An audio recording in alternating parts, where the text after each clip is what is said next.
sa mga kritiko, ang hindi pagsunod sa PBA standard ang dahilan kung bakit lagi tayong kulelat sa international basketball.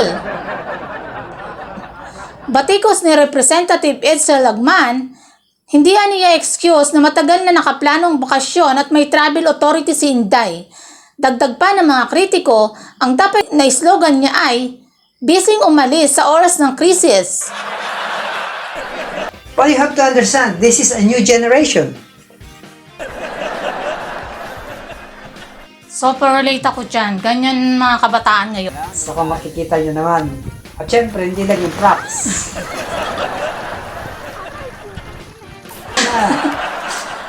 So ang ginawa namin, lumipat kami dun sa kabilang side, kaso masyadong mataas na yung araw, kaya nagsuot lang ako ng beach straw hat. Yeah, alam naman natin ng mga beauties, takot na umitim.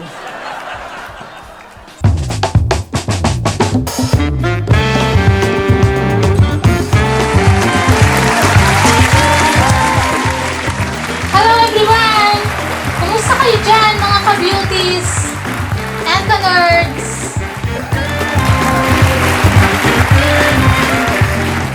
Mukhang late sa show itong si Amber ngayon. Kaya ako muna magiging guest host nyo sa show na ito.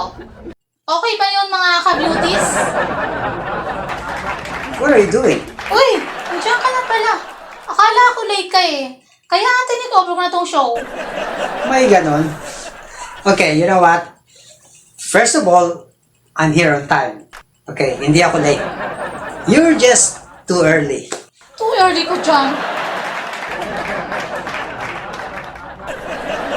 Di ba nag-send nga ako ng message sa'yo na may appointment ako ngayon after this? Kaya kailangan nagahan natin ng taping today. Parang di ko na-receive yun ah. But, hahaha, very funny. That's not how it works here. Whatever. How about simulan na natin para matapos na to? Okay, ganito na lang. Sige. Pero tika muna, di ba mamaya pa yung segment natin? Kasi meron nga akong Nerd React segment muna ngayon, di ba? So, mamaya gagawin natin yung Beauty and the Nerd segment. Or, we can do the Beauty and the Nerd segment first, then after nun, saka natin gawin itong segment mo. Everybody happy? Teka, parang... Okay, ganito lang. How about join me dun sa Nerd Reacts ngayon, and then later we can do the Beauty and the Nerd. Sounds cool? Okay. Sige. Let's do it para matapos na. Are you coming or what? Actually, saglit lang naman ito, and then we can do the Beauty and the Nerd segment. Okay ba yan, ba? So, okay mga nerds, let's start dito sa ating Two Nerds React. Kasama ang ating Nerdcaster, guest host, Miss Cass. Hi! So, for the past few days, sinusubaybayan ko yung Olympics nga. And for some reason, ang nagdo-dominate ng feeds ko yung mga drama dito sa gold medalist na si Carlos Yulo at sa family niya. Nasaan ba yun, Miss Cass? Yes, Amber. Late ako dyan. Ganon din kasi sa mga feeds ko, puro repost tungkol sa family nila ang nakikita ko. And that's exactly, mga ka-beauties and careers, ang bibigyan natin ng reaction today. Pero siguro ikaw muna, Miss Cass. What's your take on that? Okay. Yan sa akin it's family matters. Kaya di na dapat tayo nakikialam dyan eh. Kasi, problema na nila yan. Kung hindi sila nagpa-interview sa media, hindi na sana naging showbiz ang buhay nila. Exactly. Showbiz talaga. Pareho silang may fault, pero masosolve naman nila yan ang sila lang eh. Lahat naman tayo may kanya-kanyang experience sa buhay at issue na dapat nating unahin kaysa makipagmariti sa issue ng ibang tao. Fantastic, Miss Cass. Simple lang, pero may diin. Diba? Ikaw naman, Amber, anong reaction mo sa issue na yan? Okay. Well, actually, agree ako dun sa opinion mo. And this is a family matter. So, kaso, ang media at ang social media at ang mga netizens, nakikisaw-saw. Kaya, imbis na nakapokus sila dun sa sports and Olympic issue, tulad na sabi, naging showbiz tuloy. Diba? So, kaya lang naman lumala ito kasi nga, dahil sa pag-udyot ng mga media at panggagatong ng mga netizens, Lahat may kanya-kanyang interpretasyon sa bawat post. Message nitong si Carlo Yulo at saka pati ng pamilya niya. Agree ako dyan, Ember. At isa pa, Miss Cass. Mga nerds, nagkakaroon ng kambihan itong mga netizens sa side ni Carlos o sa side ng mother niya. Nakakala mo mga ganitong issue sila yung mga consultant expert. Alam mo yun? Bawat reaction nila. Ang issue kasi dito mga ka-beauties and ka-nerds, yung pagiging judgmental nating mga Pinoy. Lahat nag-judge agad kahit hindi pa naman nila alam ang buong pangyayari. Yes. Diba? Lahat kanya-kanyang kampihan agad na para bang mga tumataya sa manok nila yung pinagsasabong yung dalawang panig. Alam mo yun? Once kasi na kumampi ka sa isa sa kanila, automatically ginudge mo na yung kabilang panig yan. Diba? Inassume mo na agad na mali yung kabilang panig, mali yung ginagawa nila, at yung side mo yung tama. Yung mga kumakampi dito kay Nanay Angelica, syempre, karamihan sa kanila mga nanay din at mga conservative thinking. But you have to understand, this is a new generation. And I'm sure, ang mga anak nyo, anak ko, ganun din, mga anak mo, siguro ganun din. Katulad na rin mga ugali ni Carlos ngayon. Super relate ako dyan. Ganyan mga kabataan ngayon. Ito, so wala daw utang na loob itong si Carlos dahil ang lahat ng tinatamasan niya daw ay dahil sa pagbabalaki ng magulang niya. And then, may kung ano pa sila mga side comments tungkol sa mga post ni Carlos about eating lobster kasama ng girlfriend niya. Lahat talagang sinusundan nila mga bawat galaw ni Carlos na para bang mga paparazzi. Alam mo yun? So, makikita mo talaga dito yung judgmental mindset ng mga Pinoy. Na lahat nasisilip sa kung anong nakikita nila physically dun sa tao. Pati mga pananamit at galaw. But here's the thing. Kung ikaw, ang parent, why would you blame your kids on their decision as they grow older? Diba? First thing first, the reason they get into that decision is because of what they learn from their upbringing. What they learn from you. Which means, as a parent, you are partly responsible kung paano sila lumaki in the first place. Agree ako dyan, Ember. Diba? Ikaw nagpalaki. Yes. Make sense? Diba? So, ang banat naman ng kabilang kampo, mukhang pera daw itong si Nanay Angelica. Tapos, kung ano na din mga side comments nila, na pating nanay ni Angelica na nakikita yung relo niya na suot niya, ang mahal-mahal doon ng relo na yun. So, andun din yung mga judgment ng mga tao based dun sa nakikita nila dun sa picture. Diba? So, both sides merong judgmental kagad. So, yun ang problema. And here's the thing, mga ka-nerds. We have no idea kung yung mga suot ni Aling galing nga sa pera ni Carlos. Malay mo, nagsisikap na try. Isa pa, what's wrong naman kung nagbawas siya ng konti sa pera ni Carlos, diba? I think she deserve it. What do you think? I agree 100%. So, yun. So, in other words, hindi na natin dapat pakalaman. Tulad ng sabi ni Miss Katz. Buhay na nila yan. Sabi nga ni Miss Katz, pareho silang may fault kung hindi lumabas ang issue. Pero, labas na tayo doon, di ba? Well, actually, in my opinion, this is the case na there's no right or wrong. Yes. Di ba? It's the way it is. We have no right to judge them on their decision. Di ba? In action. Kung naglabas ng sama ng loob si nanay sa media, it's not wrong. Walang masama doon, based on her circumstances.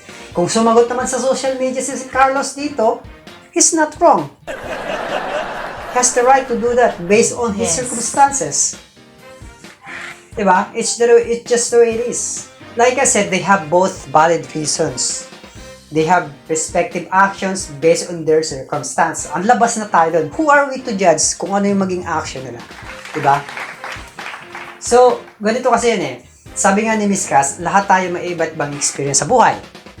And hindi porke yung experience mo ay similar na din na katulad nung sa kanila it doesn't matter na applicable yun sa kanila. Kay Nanay Angelica at Carlos. Hindi porke pareho kayo. Diba? Magkakaiba pa rin tayo. So we should stop being judgmental. That's one of the reason kaya hindi tayo nag-uunlad. Lahat tayo, akala mo tama, expert sa buhay ng iba. Alam mo yun, pero sa niliting buhay natin, hindi maayos. Diba? So, just let it stress na lang. Huwag na tayong mag-react sa mga post nila. I-celebrate na lang natin yung gold medal victory ni Carlos Yulo. Dapat yun naman talagang focus eh. Kasi, Di ba, at saka isa pa, wag na rin natin i-downplay itong pagkapanalo ni Carlos. Kasi alam mo, Miss Kas, may mga nagsasabi na, kesyo, hindi naman daw overall champion si Carlos, na kumbaga daw sa academics, nagka-medal lang at ng PE siya, pero sa top 10, di pa rin siya kasama. Alam mo yun, may ganun ba? Talaga? May mga ganun pang banat? Yun, so, di ba, siguro nga, bago tayo mag-down ng iba, tanungin muna natin yung sarili natin kung ano bang accomplishment nila, di ba? Exactly. And even if accomplished ka or not, dapat hindi mo pa rin i-downplay kasi unang-una lahat tayo may mga sacrifice na pinagdaanan at alam natin mga successful para maging successful tayo. Pangarap. So, ba't mga maliitin yung naging success ng isang tao? Di ba? We all deserves success. Utak pa lang kayong ganyang thinking na hihilahin mo pababa yung success ng iba, di ba? Tanggalin na natin yan. Yan ang number 1 na problema sa Pinoy. Magkaisa na tayo. Tayo rin naman magtutulungan eh. Dapat para umangat tayo, di ba? Discuss. Tama. Wala akong masabi. Pero sabi mo saglit lang itong segment na to. Pero ang haba ng sinabi mo. Ganun talaga. Kaya nga reacts, di ba? Tama naman lahat ng sinabi mo. Mga ka-beauties, tapos na yung issue na yan. Kina Carlos Yulo, let's move on na. So let's move on na rin sa ating next segment ng Beauty and the Nerd. Kasi may lakad pa ako after this. Okay. Kailangan pa talaga, remind mo yan ha. Okay, alright. Everyone, let's get into our next segment na Beauty And the Nerd.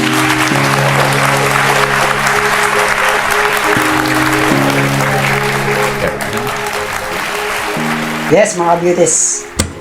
Bibigyan namin kayo ng some behind the scene 3 episode nitong aming spin-off ng Traveling Talk.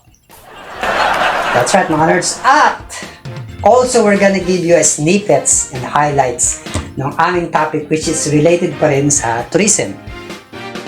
Yes, yun nga. Ang topic namin ay Top 5 Things to Improve in Philippines Tourism. Nag-travel kasi kami ni Amber lately. And sa experience namin, ang dami naming na-encounter na palpak ng mga moments. Yun nga. Nakatayo na pala akong baby. Parang gusto mo nang matapos nga eh. Pero anyway, hindi pa rin smooth ang enjoyable ang traveling na ating mga artista. Kaya, Miss Cass, tama ka dyan. Bago yan, ikwento mo muna yung ilang mga behind the scene epic fail moments mo. Nagmamadali ka eh. Kwento mo na. Ayun nga, dito sa travel namin, pumunta kami sa isang island sa Panganiban, Camarines Norte. Doon sa Paraula Islands, kami lang yung nandun. Nung pumunta kami, and then, ikaw naman magkwento. Kaya nga to, di ba, behind the scene epic moments mo eh. Di ba? Dapat first hand account mo, so dapat ikaw talaga yung magkukwento niyan. Yan yung BTS mo eh, behind the scenes mo eh. Ano ba yan? Okay, so yun nga. Pumunta naman kami doon, sobrang ganda ng lugar. Pink sand yung beach, tapos maraming puno. Saglit na nag-explore kami sa islands, and then, nag-chill kami for the rest of the day. Yeah. And then, nung sunset na, nag-try akong mag-paddleboarding. Trinay kong libutin yung buong island. Tapos nung nasugatan pa ako doon. Pero buti naman, natapos ko yung challenge. Buti nga di siya umiyak eh. Yet, kasi kinabukasan, magsiset up kami nga ng props para sa show. So yun, ikwento mo na yung behind the scene. Ano Siyempre, ba yan? ikaw yung behind the scene, diba? So yun yung highlights ng BTS mo. So, ikwento mo na. So ayun, kinabukasan, maaga kami pumunta sa beach para mag-set up ng props sa travel talk namin. Kasi limited lang yung time namin eh. Dapat mag-shoot na rin kami yung talk segment bago tumasang araw. Yeah. Eh kaso, Parang excited ka. Ikaw na nga lang magkwento. sorry naman. Okay, sige. Tuloy mo na. Okay, mas excited pa nga naman ako. So, ayun. Pumunta nga kami sa kabilang island na walang masyadong sikat ng araw. Kaso sobrang lakas ng alon doon. So kung makikita nyo naman, tinatangay ng alon ng aming mga props. At syempre, hindi lang yung props. Kasi yung lakas ng baha. Dapat doon naman daw. Ay! Ay! Yung quit ko, naguskusan ko. Ano ba yan?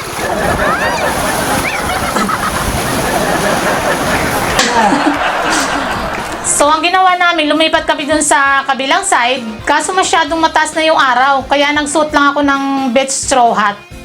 Yeah, alam naman natin ng mga beauties, takot na umitim. So, ganun talaga. So yun, basta nag-enjoy kami, try nyong i-visit Parola Island sa bayan ng Panganiban, Camarines Norte. Malapit sa hometown ko sa Labo, Camarines Norte. Yup, visit nyo mga ka-beauties and nerds. Isa lang yung snippets, highlights lang, pero very amazing things. So now, let's talk about the top 5 things that tourism government should do to improve the travel experience of the tourists, local and foreigners alike, so that they enjoy their time here in the Philippines. Okay? Let's do countdown. Ito yung number 5. Maayos na road para yung mga travelers natin syempre makapunta dito sa atin kasi kung walang maayos na road, paano sila makakapunta? Saka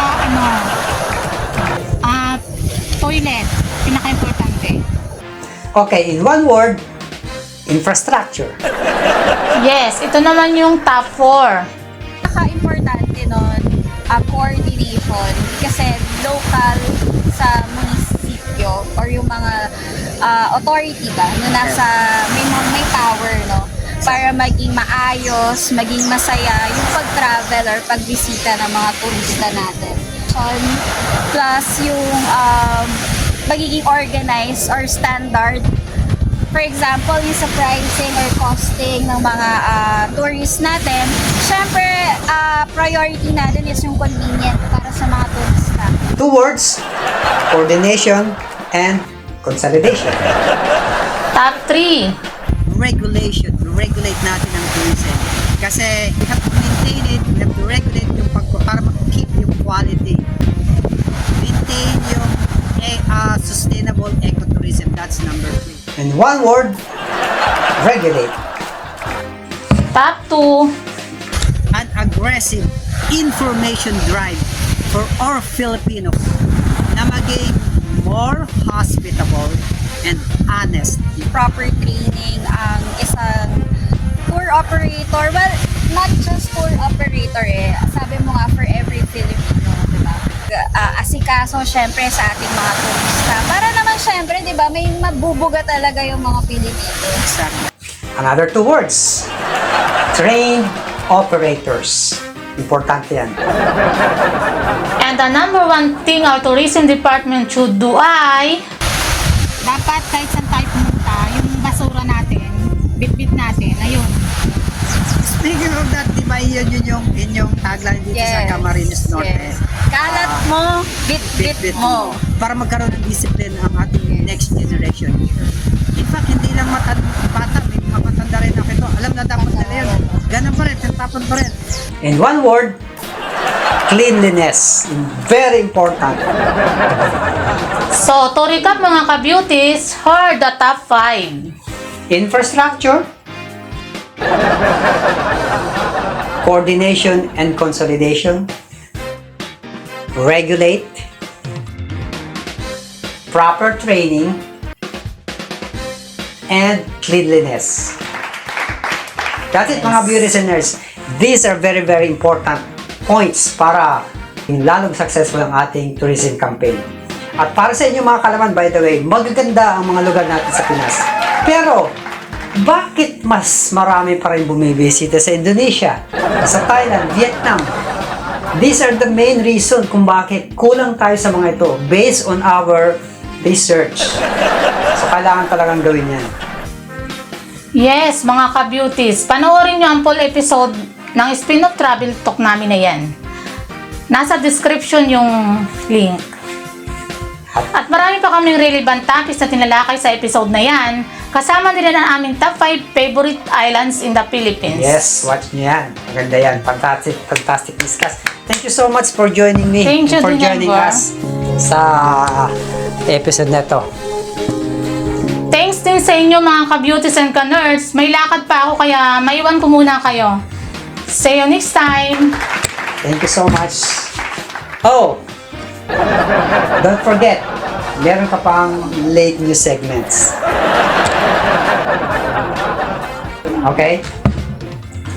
Bye-bye! Okay mga ka-beauties and ka-nerds, sa pagbabalik, kung napapag-iwanan ka na ng balita, panoorin ang late news.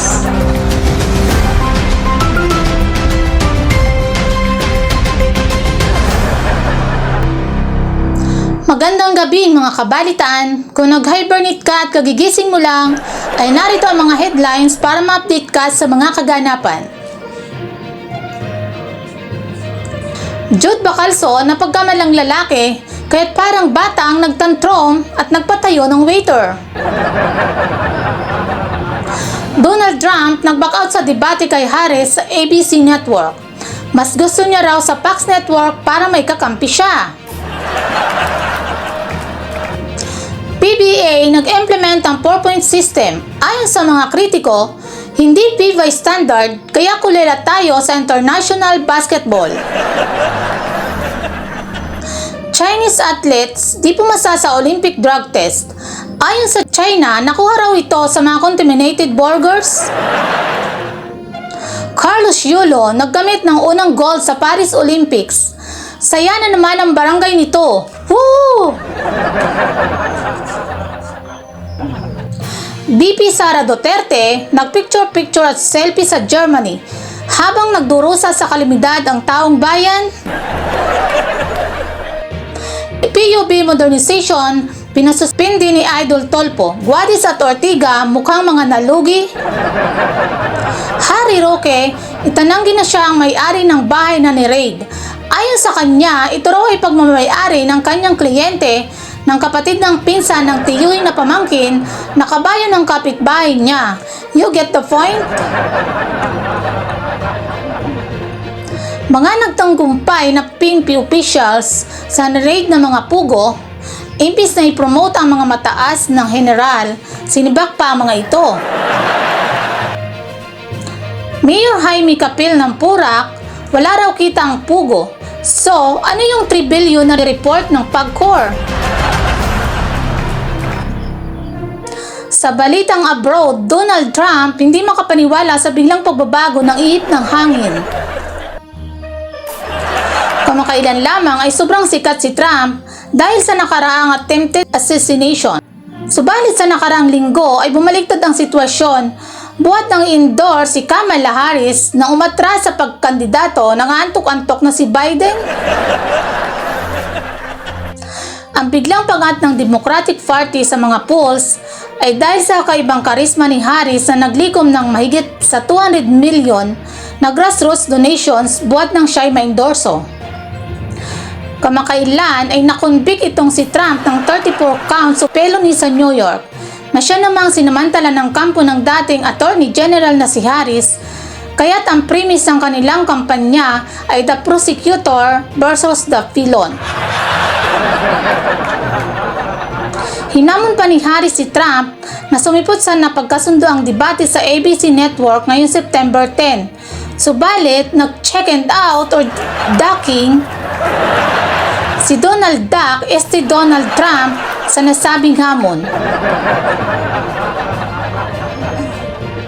Salip ay gusto niya makipagdebate kay Harris sa Fox Network para mayroon siyang kakampi. Ayon sa mga netizens, weather lang yan, Donald. Sa balitang palakasan, mga Chinese na atleta, pinag-iinala ang gumamit ng droga sa Paris Olympics. Isiniwalat ng World Anti-Doping Agency na bumagsak sa drug test ang ilan sa mga atletang Chinese swimmer sa nakaraang Tokyo Olympics. Ayon sa mga critics, China gagawa ng ganyang shady moves na pandaraya, Marami ang ngayon nagdududa kung magiging patas ba ang laban sa swimming competition dahil sa nasabing galawan ng China. Maihalin tulad ito sa nakarang pagban sa lahat ng Russian athletes dahil sa pag-sponsor ng Russia sa paggamit ng droga sa mga nasabing atleta. Ayon naman sa China, ang nasabing droga ay nakuha ng mga atleta nang kumain ng mga ito ng contaminated ng karne sa isang burger restaurant. Reaksyon ng mga netizens, galingan nyo naman ang paggawa nyo ng alibay. Sa gymnastic naman, sa wakas ay nakakuha ng ginto ang Pinas. Nang manalo si Carlos Yolo sa artistic men's floor bend. Woo! Na-break ni Yolo ang record sa Paris 2024 Olympics bilang kauna-unahang gold medal sa bansa at ang record na the only medalist so far. Mukhang masaya at inuman na naman ang sa barangay nito. PBA mag-i-implement ang 4-point system ngayong season. Reaksyon ng ilang mga coach ay hindi sila nakonsulta hinggil dito. Ayon sa mga kritiko, ang hindi pagsunod sa PBA standard ang dahilan kung bakit lagi tayong kulelat sa international basketball. LGBTQ Cebu personality na si George Bacalso nag-viral dahil sa ginawa niyang pagpapatayo ng isang waiter dahil sa pagtawag sa kanya ng sir. Ani Bacalso, 10 years na siyang nagpipils para magbukang babae, tapos tatawagin lamang na sir. Ayon naman sa isang netizen, mukhang expired na yung pills na iniinom niya kasi walang epekto. Nag-apology naman si Bacalso matapos ang insidente. Subalit, binawi rin ang kanyang apology at nag-double down sa kanyang katwiran. Balitang lokal naman, BP Inday Sara, matapos batikusin sa kanyang designated survivor comment at di pagsipot sa SONA, sa kasagsagan naman ng baha at bagyong Karina ay hindi rin siya sumipot sa pagserbisyo sa taong bayan. Umalis sa bansa ang pangalawang pangulo kasama ang kanyang pamilya para sa family vacation sa Germany, mismong oras ng pangailangan ng mamamayan. Batikos ni Representative Edsel Lagman, hindi niya excuse na matagal na nakaplanong bakasyon at may travel authority si Inday. Dagdag pa ng mga kritiko, ang dapat na slogan niya ay, "Bising umalis sa oras ng krisis." Sinuspindi naman ni Senator Rapi Tulfo ang 6 na taon ng programa hinggil sa modernisasyon ng public jeepney. Kasama ang rekomendasyon ni Senate Chis Escudero na anyay pagbraso ng Department of Transportation at LTFRB sa modernization at tuluyan ng isisantabi ang nasabing palpak na plano. Lumalabas na hindi naman lang kinonsulta ni na Undersecretary Jesus Ortega at Chair Teopelio Guadis ang mga chopper ng jeepney bago ipatupad ang nasabing programa. Ayon sa mga jeepney driver, ang mga mamahaling sasakyan mula sa China na umuna ipapalit sa mga jeepney ang mas pinili ng 2 bugok na opisyal. Bukod sa nawala ang culturally iconic design ng Philippine jeepney, may lulugmok pa sa utang ang mga tsoper dahil sa 2.5 million sa presyo ng nasabing modern jeepneys. Ayon kay Idol Rapi, dahil sa suspensyon ay mababakas sa mga mukha nitong sina Ortega at Guadis ang animoy nalugi sa negosyo. Ganun pa man, itutuloy pa rin daw ng dalawa ang PUB modernization kahit sinuspindi na ito ng Senado. Reaksyon ng taong bayan, ang kapal talaga ng mukha ng dalawang ito. Mga mambabatas ng mababang kapulungan sa pangunguna ni Committee Chair on Public Order and Safety Representative Dan Fernandez, kasama sila sa Vice Chair Rep. Acop at Party List Rep. Busita, ay binusisi ang mga masalimuot na investigasyon sa mga pulis na nag-raid ng mga illegal pugo. Ayon sa latest hearing, ang mga pulis na matagumpay na ng raid sa Bamban illegal pugo, imbis na i-promote at puparangalan ang mga ito, ay pinagsisibak o nilipat ng destino. Sina General Bakay at General Karamat ang umano'y itinuturing na nagbigay ng utos na nasabing pagsibak. Nang gisahin si Karamat sa Kongreso, ayon sa kanya ay bakasyon siya nang mangyari ang mga ito at hindi siya ang nag-utos. Nang si Bakay naman ang tinanong ng mga kongresista, ayon sa general ay basta pinirmahan niya lang daw at hindi niya binasa ang memorandum. Iniimbestigahan pa ng Kongreso kung sino pa talaga ang higher-ups na nag-utos sa mga general na ito. Ayon naman sa mga netizens, sino pa ba ang dapat imbestigahan? Wala namang iba mas higher-up sa mga ito kundi si PNP Chief na si General Marbil. Susubaybayan natin ang kasong ito kung mahagilap pa ang lahat ng mga pulis na sinibak. Good luck! Kaugnay sa patuloy na investigasyon sa Pugo, Mayor Jaime Capil ng Porac, Pampanga, ginisa rin sa Kongreso tungkol sa 3 billion revenue na diniklara ng PAGCOR sa Porac, Pugo. Siniwalat sa nasabing hearing na nasa 14,000 lang ang tax na binayaran ng Pugo sa bayan ng Porac. Sagot ni Mayor Capil, sobrang busy daw ang trabaho ng isang alkalde kaya't di niya nalaman kung bakit nagkaganon. Sa Senado naman, ginisa rin si Capil so umano'y palusot niya na wala siyang kaalam-alam sa nangyayaring kriminalidad hinggil sa Pugo. Parang familiar yung ganyang sagot. May kilala akong mayor na ganyan din ang katwiran. Your Honor, hindi ko po alam. Wala po kaming alam, Your Honor. Sa Pugo issue pa rin, Attorney Harry Roque at Senador Risa Ontiveros ay nagkainitan hinggil sa imbestigahang pagkakasangkot ni Roque sa Pugo. Nahuli ang dalawang umano'y may-ari ng Pugo sa Pampanga sa isang bahay na umano'y pagmamayari ni Roque. Itinanggi naman ni Roque na sa kanya ang nasabing bahay. Sa nasabing Senate hearing, ginamitan ni Roque ang pasikot-sikot na eksplanasyon at nagsiwalat siya ng iba't ibang layer hinggil sa nagmamayari ng nasabing bahay. Ang bahay po na tinutukoy nyo sa Tuba Benguet ay rehistrado sa isang korporasyon. Tiniran ko po yan nung ako po ay umalis ng gobyerno and I do have an interest in the corporation that owns it. No? Pero wala po sa akin ang possession ng bahay na yan. Tuhanan na nakalasaad sa dokumentong yan, dapat meron pong testigo na nakakita ng ginawa yung dokumentong yan o di naman kaya testigo ng gumawa ng dokumentong yan o di naman kaya yung testigo na pumirma ng dokumento. Maya-maya pa ay umabot na sa mainit na sagutan ng dalawa. I don't need to argue with you about Opo, that, attorney. pero But you ang don't need sinasabi to, ko lang excuse me, sandali po. You don't need to tell the committee what the rules of the Senate are. Well, I'm just Please citing just po answer our question. dokumentong yan. Actually, Pag as wala I po said yan, earlier, excuse hindi me, po excuse siya me. po No, pwede. excuse Ma'am, me. excuse me kasi... No, excuse me. Dahil dito ay binalaan ng contempt si Roque ni Senator Gatchalian tungkol sa inasal ng huli. Paano respectful na nagsasalita siya, sinasabayan mo siya? I apologize, Senator Gatchalian. One more, I apologize. I will cite you in contempt. Sa Congress hearing naman, hindi umubra ang pasikot-sikot ng pagpapaikot ni Roque sa committee dahil nakakuha siya ng katapat na isa ring abogado na si Representative Beatrix Luestro. The case of Eusebio Sison versus Attorney Lourdes Dumlao. A lawyer-client relationship is established when lawyers consistently manifest to a person consulting them that they would provide legal representation or assistance.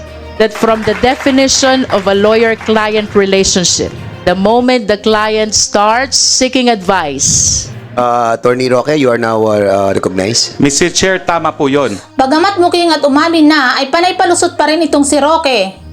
Hindi ko po dinideny that, that is a house that I have an interest in. I have lived in the house. Ang sinasabi ko lang po, pinaupahan po yan and possession is now with the... Yan lang muna ang balita sa walang katapusang hearing sa ating mga lokal na opisyal sa linggong ito. Ako ang inyong nerdcaster, Cassandra Contis. Hanggang sa muling Late News!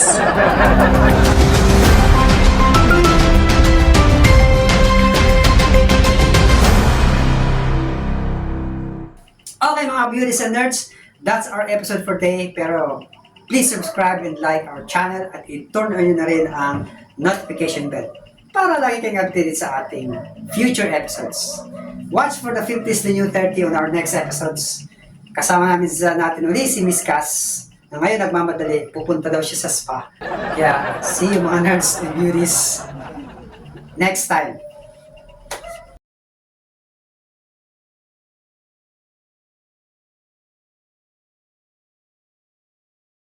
It's a continuation ng aming... actually, ito dapat yung bagay.